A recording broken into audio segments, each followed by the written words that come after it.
Welcome back to Shattering Myths. We'll speak a little more about circumcision and then move on to what I promised to discuss, which was carbon and nucleic acids, and how all of that provides insights into us being created in the image of God. When God turns to the conditions of his covenant, what he tells us is that he's offering an agreement, and he presents this in his Torah in the first book, and Bereshith, which has been renamed Genesis. And what he says is that I'm going to offer you an inheritance. Now, to receive an inheritance, you almost always are related or family, and that's the case with the covenant. You're part of his covenant family.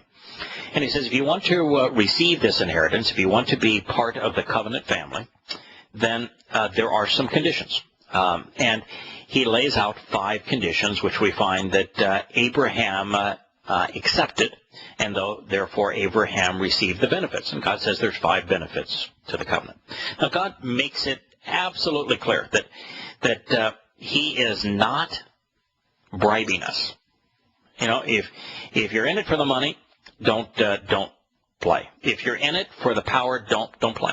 God is saying, I'm going to tell you in very vague terms what I'm offering, but I'm not going to try to present, like if you look at the Quran, paradise is presented as lounging around on comfy sofas and having perfect grapes and other kinds of food to eat, and having slaves that feed you, and then sex slaves that take care of all your carnal desires, and the rivers flow with wine.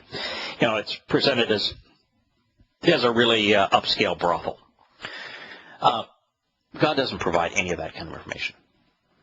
All he uses is imagery to suggest that in eternity we're going to be transformed, and the transformation is going to be similar to going from matter to light, which we know to make that transformation, it's the speed of light times the speed of light in terms of empowerment. And he speaks of empowerment. He speaks of perfecting us because we are flawed and we disintegrate as a material organism. We go from good to bad. It's the nature of things. I'm getting older, and my flaws are becoming more of an issue, and that's just the order of things. And so he says, I'm going to perfect you. I'm going to make you immortal. It's the transition to light. I'm going to adopt you into my family, and I'm going to enrich you, and I'm going to empower you. That's it. We know that the conclusion of the 7 Mikre is Asuka, which means to camp out with God. So, the reasonable conclusion is that in the spiritual realm we get to camp out with God in this way. Now,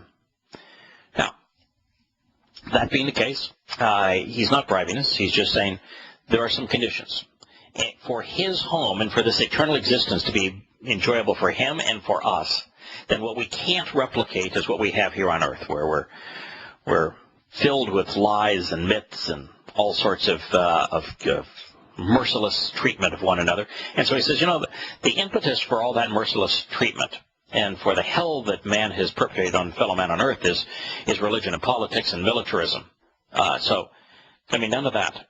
If those things are important to you, if being patriotic and supporting your military, if being political, and if being religious, if those things are important to you, that's fine. That's your choice. You're just not coming into my home. That's the way it has to be. There's no other viable option, no other rational option. So God is unequivocal about that. He says he wants you to walk away from those things. The second is God's telling us that if we want to be self-reliant, or if we want to be reliant on these kinds of institutions, you can't come into his home. He wants us to be reliant on him. So he says the second requirement is to trust and rely on him. Why would you want to go to heaven if you don't trust and you aren't willing to rely on the promises and the ability, the capability of the individual you're going to spend your eternity with? Makes perfect sense. The third is to walk to me and become perfect, which is the means that God has provided for us to resolve our failings. Should I be wrong, for example, in the way that I observe the Torah, as opposed to obeying a rule? That is resolved by walking to God, whereby we avail ourselves of his 7 invitations to meet with him and get to camp out with him. Walk to me and become perfect. It's the second of these invitations to meet with God, matzah, unyeasted bread, that provides this remedy. Then God said, I want you to observe the terms and conditions of the covenant. Pay attention to them. Focus on them. Understand the role that these things play in your lives. And every single one of them is a benefit to us. And then lastly, he said, as parents, I want you to circumcise your sons so that you remember the covenant, because it's the sign of the covenant. It's your commitment to live within the covenant. It's like if I were to form an agreement between myself and another party to engage in a business, we would both sign the agreement. Well, circumcision is our sign. As parents, men and women, husbands and wives, mothers and fathers, sign the agreement by circumcising their sons. That's the sign of the covenant. And God's saying, if you're not willing to sign the covenant in this way, then I am going to view you as having chosen to be excluded. That's your choice. And he's specific by telling us that if you don't circumcise your sons, and if you are a male and you are not circumcised, that he doesn't want you trying to participate in Passover, which makes you immortal. Because by not having agreed to the sign of the covenant, you'd become immortal, but eternally separated from him. He doesn't want you to make that mistake of becoming immortal but estranged, which means you'd end up spending eternity in Sheol. So he says, don't participate in Passover if you're not circumcised, if you're a male. And that's the reason. So it's an opportunity. Very few avail themselves of it. It sounds like a wonderful experience to me. I thoroughly love the experience of knowing Yahowah as he is now and having a relationship with him in the here and now. It's hard to even fathom how much more wonderful it's going to be in the spiritual realm as we are transformed into light and get to see him in an undiminished way. But it's God's universe. We were created in his image.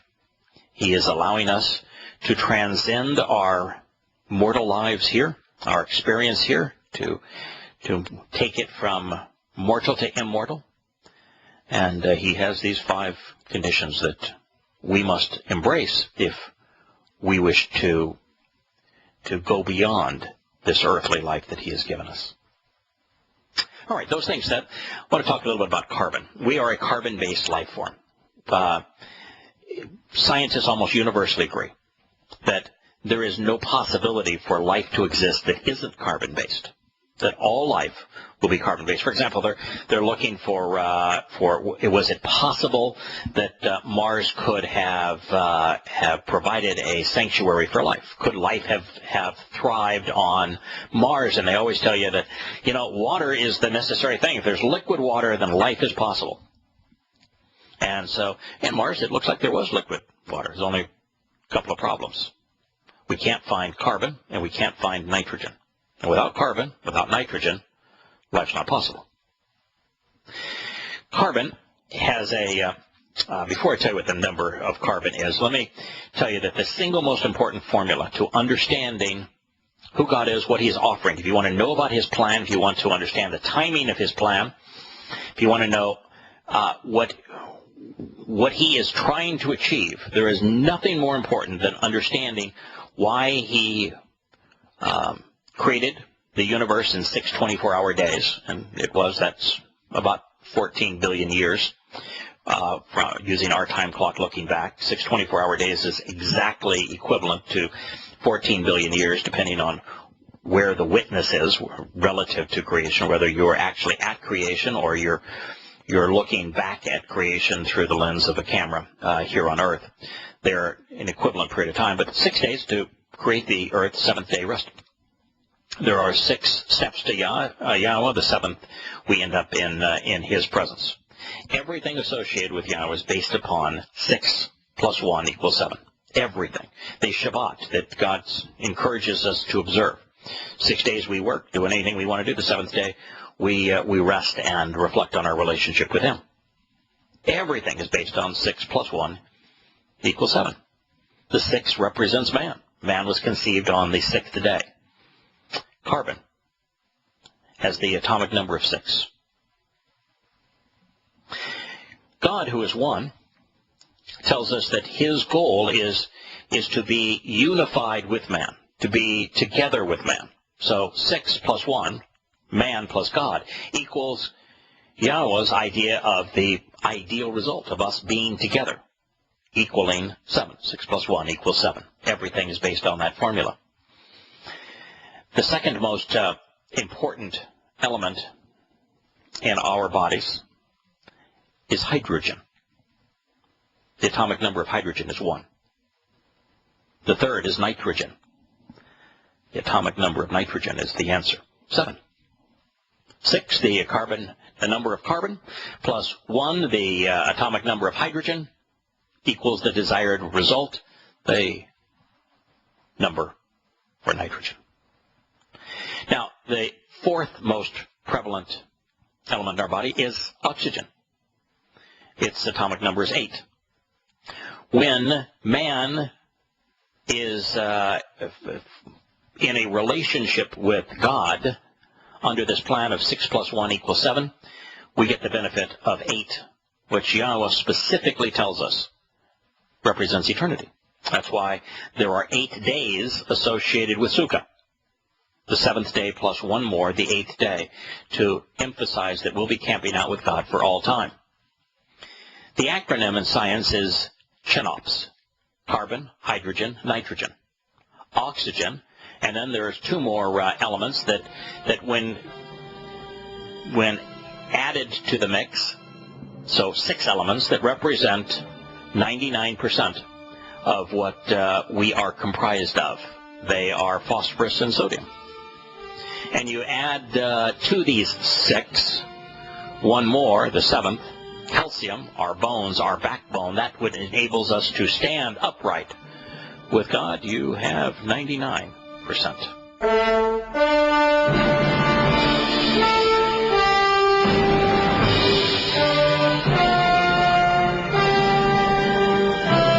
Welcome back to Shattering Myths. We're considering the material of which we humans are comprised, and we have noted that carbon, which has the atomic number of 6, is the basis for life. We'll consider why here just in a moment. Plus, the second most common molecule, element in our physical composition is hydrogen, which has the atomic number of 1. The third is nitrogen, which is 6 plus 1, mirroring the formula that God uses to explain what he is trying to accomplish, that man plus God, who is 1, equals his desired result of us being together, or 7. And it's in proximity to oxygen that makes life possible. And oxygen is the 4th most prevalent element in our nature. And it has the atomic number of 8, which is the scriptural and scientific number representing infinity. Now, carbon is essential to life because it is able to form strong bonds. And it's because it forms relationships so readily, and it's designed in such a way that there is no other element that is capable of forming these kind of relational bonds, similar to carbon. Without carbon, for example, things like DNA become impossible. Proteins are impossible. Life is essentially impossible. In fact, that's why in astrobiology, it's always known that if life exists somewhere else in the universe, it will also be carbon-based. The 2 most important characteristics of carbon as a basis for the chemistry of life is that it has 4 valence bonds, and that the energy required to make or break a bond is just at the appropriate level for building molecules, which are not only stable, but also reactive, responsive, if you will. The fact that carbon atoms bond readily to other carbon atoms allows for the building of very long, complex molecules which are necessary, for example, for DNA, for nucleic acids, for RNA, for proteins, for carbohydrates, for the things which nourish us, of which we are composed. The most notable group of carbon atoms are in the processes, if you will, of living organisms include nucleic acids, which carry the generic information, DNA, RNA. Nucleic acids are generally very large molecules. In fact, DNA molecules are probably the largest individual molecules in the known universe. They are possible because of carbon.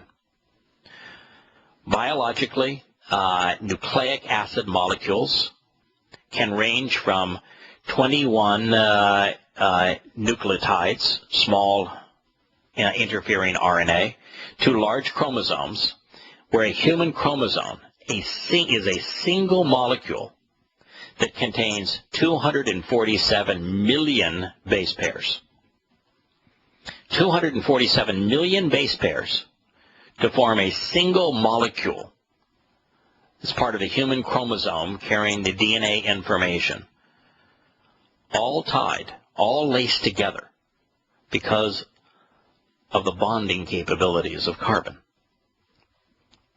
Proteins, which are the building blocks from which the structures of living organism are constructed, are also carbon-based. Carbohydrates, which store energy in a form that can be used readily in cells, carbon-based.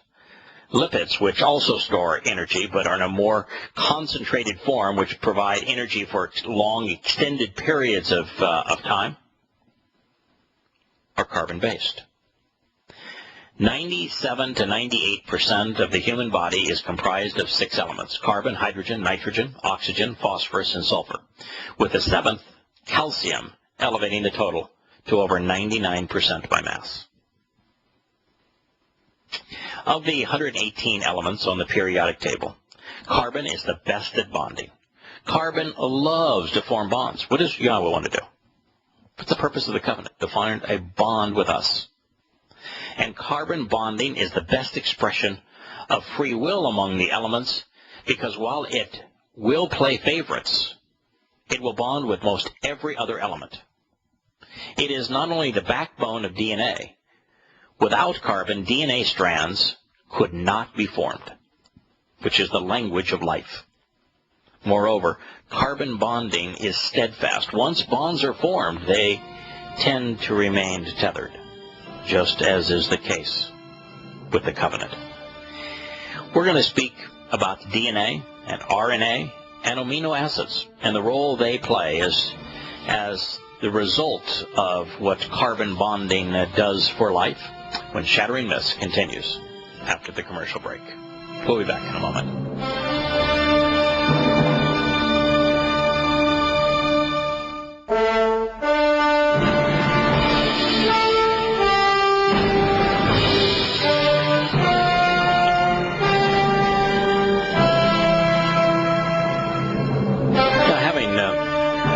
About the basis of life, the fact that carbon 6 plus hydrogen 1 equals the next most common element, nitrogen 7, and the fourth speaks of eternity of oxygen 8. The building blocks of life, the language of life, DNA and RNA, and then amino acids also give us some indication about the nature of our designer. You see, DNA, which is deoxyribonucleic acid, is not only the fundamental building block for life, it contains each individual's entire genetic makeup. It is a component of every cell in the human body. And it is a language And we're going to listen in a moment to the terms that scientists use to describe the fact that it is a language. RNA is structurally very similar to DNA, but this carbon-based molecule was created to produce proteins from DNA blueprints. It's called messenger RNA. Messengers, they convey a message, right?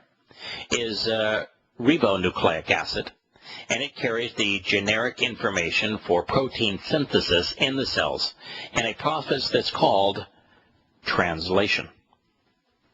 To translate, that's what you do with languages.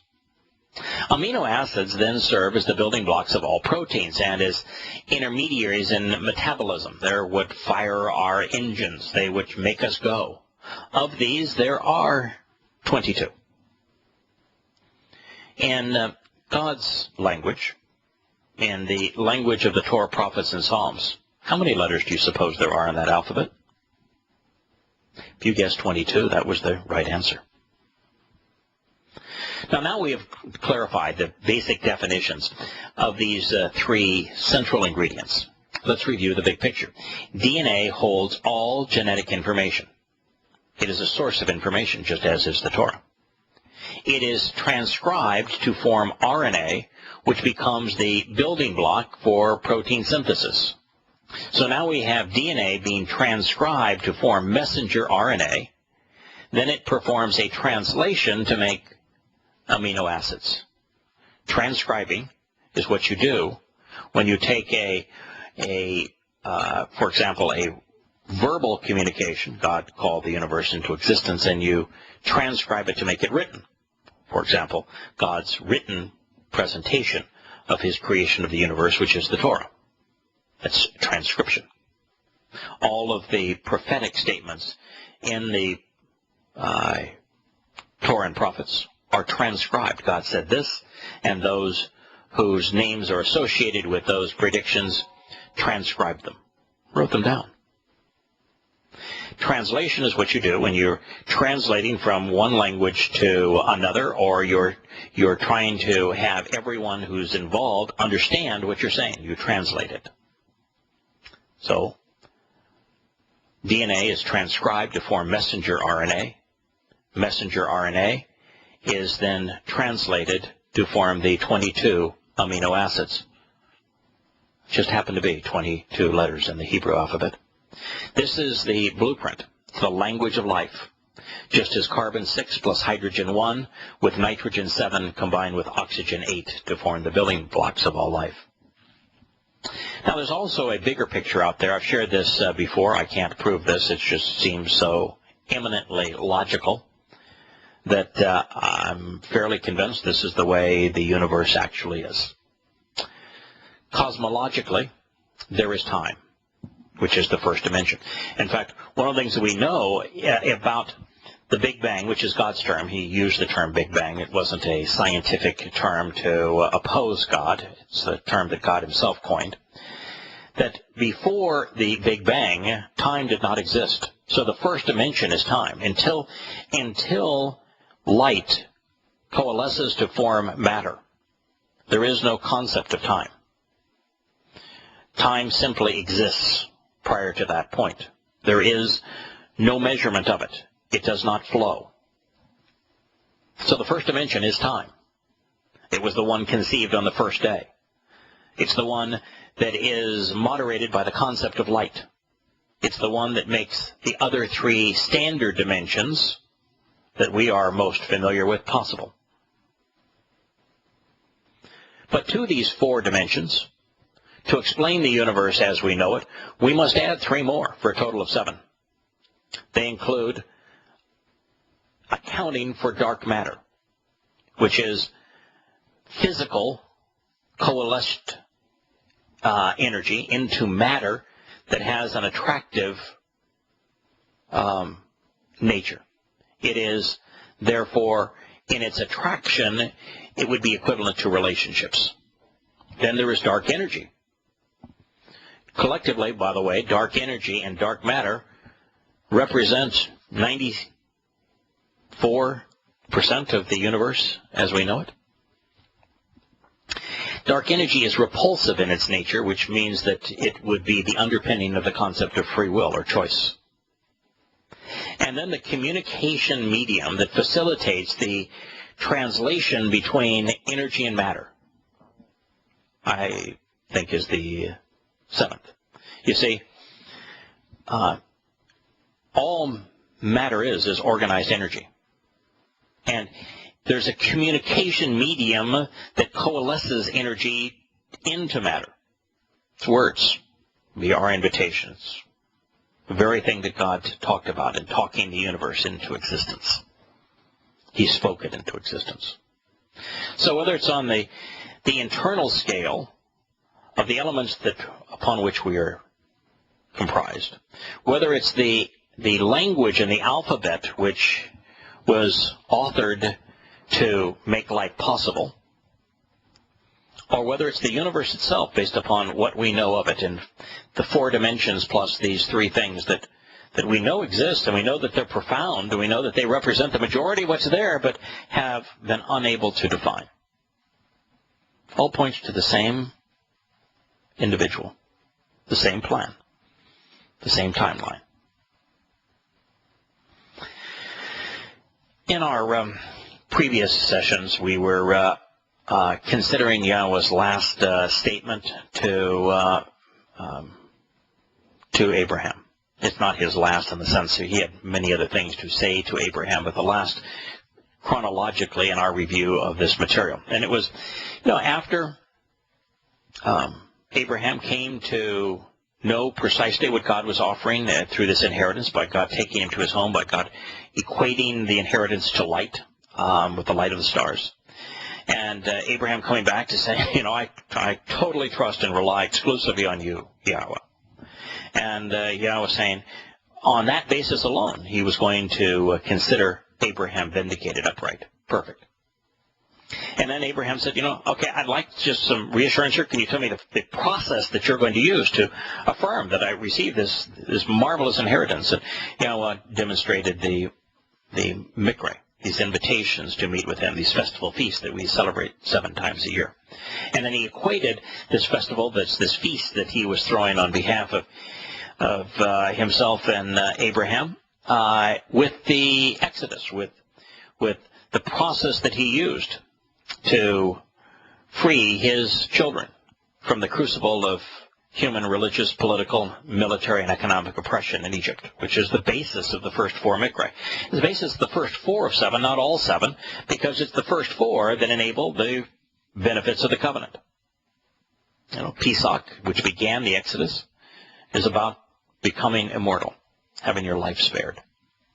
Matzah, which was the first day of the Exodus, is about being perfected, removing yeast from our nature. Yeast is a fungus, represents sin.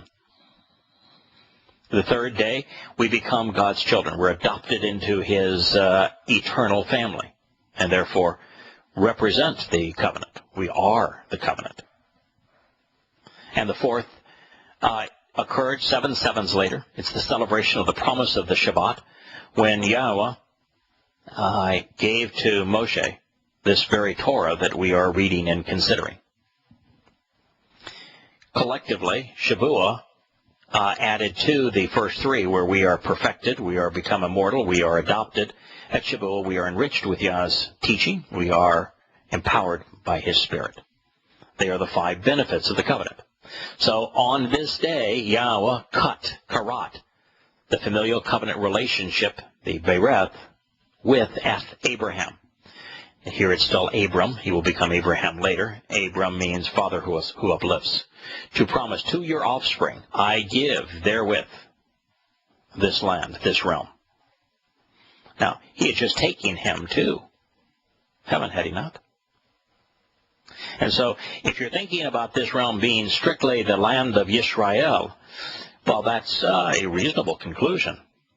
Where was the place that God had just taken Abram? That's why reading something in context is so important. He just took him to his home, didn't he? Took him to heaven, where spiritual life in the likeness of light existed. That's the realm that he's offering us. Now, temporarily, we are going to celebrate life in the land of Yisrael. That's where Yahweh is going to return. He's coming back to Yisrael. He's going to exist in Yisrael. And Yisrael is going to be like the Garden of Eden here on earth for 1,000 years. But the fact of the matter is, the land that the realm that he took him to was to heaven. And that's what he's offering. Now, in this discussion, karat was the term used to convey cut. Karat means that the covenant was cut. Now, that can be translated established in the sense that we cut a deal in business. We're establishing a business relationship. But cut was chosen because the covenant is specifically designed to include those who embrace its conditions and who come to know Yahweh and who want to continue to live with him, who are willing to trust and rely on what he has said, who value not only the 7 invitations that he has provided for us to meet with him and come into his presence, but also who highly value his Torah guidance. We are cut into this relationship, which means we are cut away from human institutions, is what God is saying. You know, we are set apart from the world to be set apart unto him. Cutting a division is important. That's why Yosha said, I did not come to bring peace, but to division. He spoke of a sword in the sense of cutting, dividing. What side of the divide are you on? That's what covenant means.